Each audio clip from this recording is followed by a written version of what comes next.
ગુજરાતમાં 3 એવા પવિત્ર મંદિરો આવેલા છે જેના દર્શન જીવનમાં એક વખત જરૂરથી કરવા જોઈએ।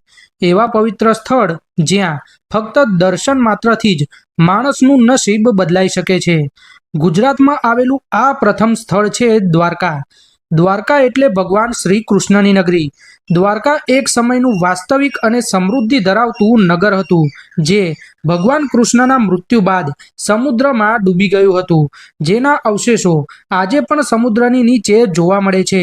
દ્વારકાધીશના આ જગત મંદિર પર દિવસમાં 5 વખત 52 ગજની ધજા બદલવામાં આવે છે। કહેવાય છે કે ભગવાન દ્વારકાધીશના દર્શન માત્રથી જ ભક્તોના દુઃખ દૂર થઈ જાય છે। ગુજરાતમાં આવેલું બીજું પ્રખ્યાત અને પવિત્ર મંદિર છે શ્રી સોમનાથ મહાદેવ મંદિર। પ્રાચીન સમયકાળથી આસ્થાના પ્રતીક એવા સોમનાથ મંદિરને મુગલોએ લગભગ 17 વખત લૂંટ્યું હતું। દંતકથાઓ અનુસાર ચંદ્રદેવે શ્રાપમાંથી મુક્તિ મેળવવા માટે સોનાનું મંદિર બંધાવ્યું હતું। ત્યારબાદ રાવણે ચાંદીનું અને ભગવાન કૃષ્ણએ લાકડાનું મંદિર બંધાવ્યું હોવાની માન્યતાઓ છે।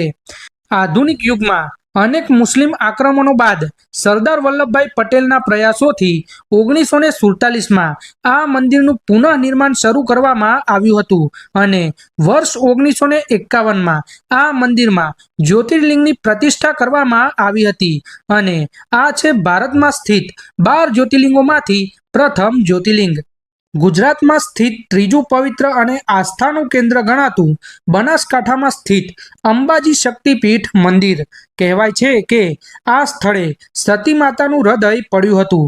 આ મંદિરમાં કોઈ મૂર્તિ નથી, ફક્ત એક શ્રી યંત્રની પૂજા કરવામાં આવે છે। આ મંદિરમાં દરરોજ હજારોની સંખ્યામાં ભક્તો દર્શન કરવા માટે આવે છે અને ખાસ કરીને ભાદરવી પૂનમ દરમિયાન અહીંયા ભવ્ય મેળાનું આયોજન કરવામાં આવે છે, જેમાં માતાજીના દર્શન કરવા માટે લોકો ગુજરાતભરમાંથી પદયાત્રા કરીને આવતા હોય છે।